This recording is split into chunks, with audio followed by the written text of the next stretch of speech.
In this, our final section, we are going to be looking at Death Be Not Proud by John Donne. Now, John Donne also is one of the poets who wrote in the region of 400 years ago. And this guy was a seriously dedicated Christian, as can be seen in the content of his work. Now, before we go on, let's read the poem. This is how it's done. Once again, if you have a copy of the poem in front of you, I encourage you to read along with me. And it goes as follows. Death, be not proud, though some have called thee mighty and dreadful, for thou art not so. For those whom thou think'st thou dost overthrow, die not, poor death, nor yet canst thou kill me.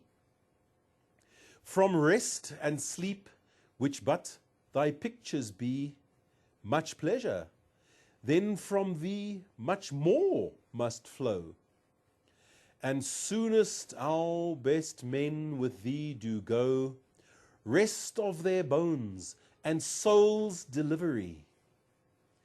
Thou art slave to fate, chance, kings and desperate men, and dost with poison, war and sickness dwell. And poppy or charms can make us sleep as well.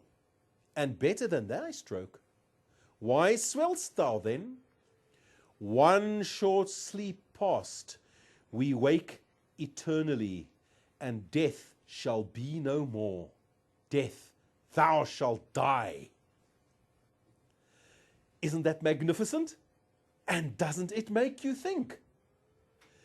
You know, I must confess, one of the reasons why I am so moved and impressed by this sonnet is the fact that I am myself a practicing Christian. And I too have a definite, solid, firm belief in life after death. I must admit it is not because of this poem. I had that before I'd ever read this poem. I've been a Christian from a very young age. But that's what the poem is about. And when I look at this and I think, wow, hasn't he just expressed this so clearly? Okay, the words are difficult. You notice the archaic words. Once again, I'm stressing archaic words no longer used in English. Yes. But wow, doesn't he use them beautifully? Now, the first thing to remember here is you are dealing with two versions of the same, well, of similar figures of speech. The one is apostrophe, when you are addressing a non-living thing, or perhaps a dead person or an animal, as if it were a real live person who is listening to you. And here he's using apostrophe to address death as if death was a person. If, however, in an exam you were asked what figure of speech is this and you said personification, it would, I think, be correct. But stick with apostrophe, which is the fully correct one there, if you're watching this broadcast. Good. So, death be not proud, though some have called thee, please note, thee, the archaic word, you, it actually just means have called you. We simply, in modern language, no longer use thee and thou and thine, we just use you and yours. Though some have called thee mighty and dreadful, for thou art not so. For those whom thou think'st, please note that, those that you think. For those whom thou think'st thou dost overthrow, conquer, defeat, all right? Die not, poor death, nor yet canst thou kill me. All right, let's just take a look, go back slightly. For those whom thou thinkst thou dost overthrow, defeat, die not. They don't die.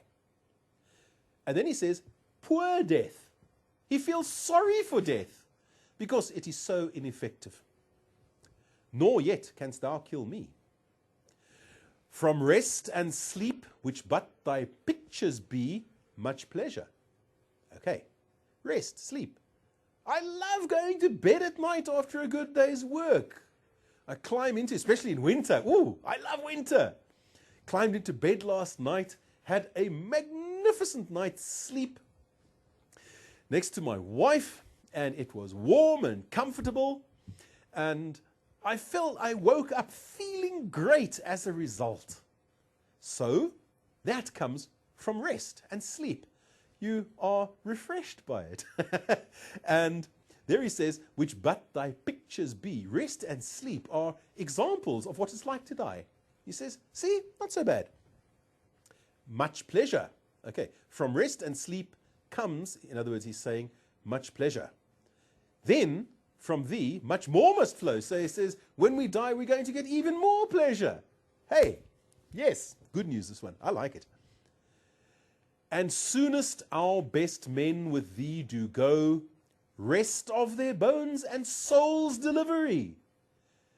You know, not all of us have an easy life on earth. But when we die, I believe that if we have been faithful to God, and if we have served Him to the best of our ability, it is then soul's delivery, and we wind up in heaven. Watch out, my own personal statement of faith. You are welcome to disagree with me. Faith is a personal thing, as it was to John Donne. This is what he believes. He shares my faith. And then he goes on to say, now please note, that there is our octet or octave, and now we go on to our sextet or sestet, depending on how you pronounce it.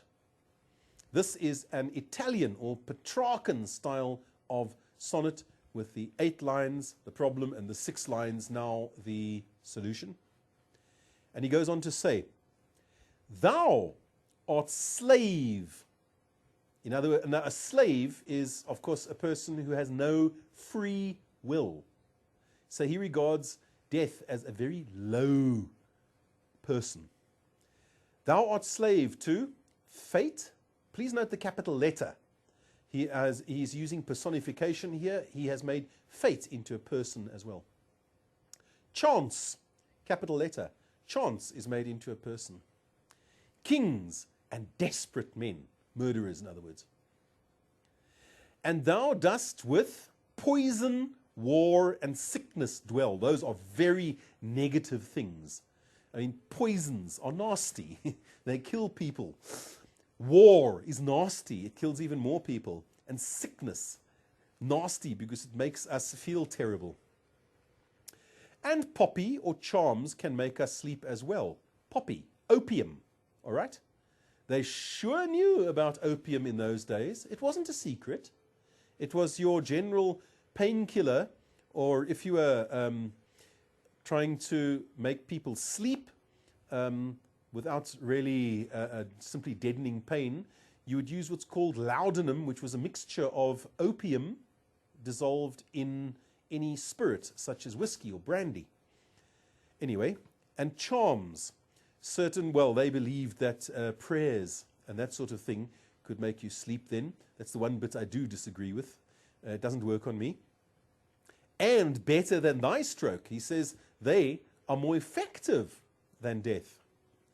Why swellst thou then? When he says swellst, puffed up. Somebody who's proud is puffed up, and up goes the chest, and I'm a potent man. I'm a big dude, right? There we are, slang. Why swellst thou then? Why are you so proud of yourself if everything else is better than you and you're nothing more than a slave, the lowest form of humanity? And he ends on an even more positive note. One short sleep past, we wake eternally, and death shall be no more. death, thou shalt die. You know, we have this motto in the church, die twice, live forever. Die once, die forever. So if you are dead to sin, we believe, of course, when you first die to sin, then when you die the second time and your body fails, then you are alive forever.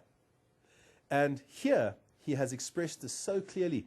One short sleep past. Once we are going to, of course, rest in peace, and then we wake eternally. We wake never to sleep again. And death shall be no more. Death, thou shalt die. I really love the message of this poem. I love the imagery. I love everything about that. People, we are going to have to take a short break. When we come back, we shall be dealing with our next 3 poems. Please stay on for the next broadcast. Thank you.